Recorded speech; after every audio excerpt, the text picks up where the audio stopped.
વેરાવળ ખાતે આપતકાલીન પરિસ્થિતિમાં શ્વાસ બચાવ માટે નાગરિક સંરક્ષણ મોક ડ્રીલ યોજાઈ હતી। વર્તમાન પરિસ્થિતિને અનુલક્ષી વહીવટીતંત્ર દ્વારા વેરાવળ ખાતે સરદારસિંહ રાણા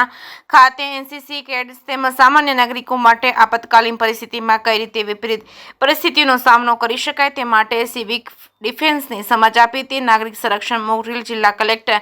એનબી ઉપાધ્યાય સહિતના મહાનુભાવોની ઉપસ્થિતિમાં યોજાઈ હતી। સ્કૂલ કોલેજના વિદ્યાર્થીઓમાં એકતા અને અનુશાસનના પાઠ ભણાવતી દેશની સૌથી મોટી સૈન્ય તાલીમ આપતી સંસ્થા નેશનલ કેડેટ્સ કોર્પ્સ તેમજ કેડેટ્સ જવાબદાર નાગરિક તેમજ નિયમ પાલન અને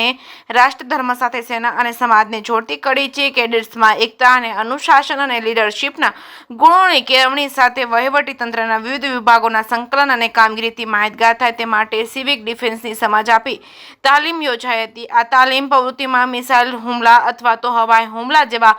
સંજોગો દરમિયાન ઉપસ્થિત સર્વ કેડેટ્સ તેમજ નાગરિકોને કાઉન્સેલિંગ તેમજ સાંકડી ઓછામાં ઓછી જગ્યા હોય ત્યાં બચાવ માટે ફાયરમેન તેમજ ફાયર લિફ્ટમેન તેમજ વધુ વજન ધરાવતા વ્યક્તિઓને ઉચકવા તેમજ ટુ મેન લિફ્ટ તેમજ ઇમરજન્સી કોલ એક્ટિવ કરતા સહિત તાત્કાલિક સ્થિતિમાં ઇજાગ્રસ્તોને પ્રાથમિક સારવાર આપવા માટે શું કરવું અને શું ન કરવું તેની સમજ આપવામાં આવી હતી। આરોગ્ય વિભાગ દ્વારા સીપીઆર અંતર્ગત કમ્પ્રેશન તેમજ શ્વાસ કેવી રીતે આપવું જેવી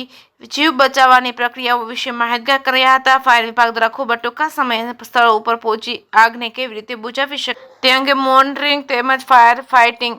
ના દ્રશ્ય કરાયા હતા। જે કે સિંહ ગુજરાતી સાથે મહેશ વાચા સોમનાથ। અત્યારે આપણે એક ડેમોન્સ્ટ્રેશન જેવું કર્યું હતું કે જેમાં આપાતકાલીન સ્થિતિમાં કેવી રીતે આપણે વર્તન કરવું જોઈએ એમાં અલગ અલગ જે છે ઘટનાઓ તેને આવરી લઈને આપણે પ્રથમ તો જ્યારે કોઈ આગની ઘટના લાગીને આપણે એમાં અટવાઈ ગયા હોઈએ તો આપણી જાતને કેવી રીતે બચાવવી,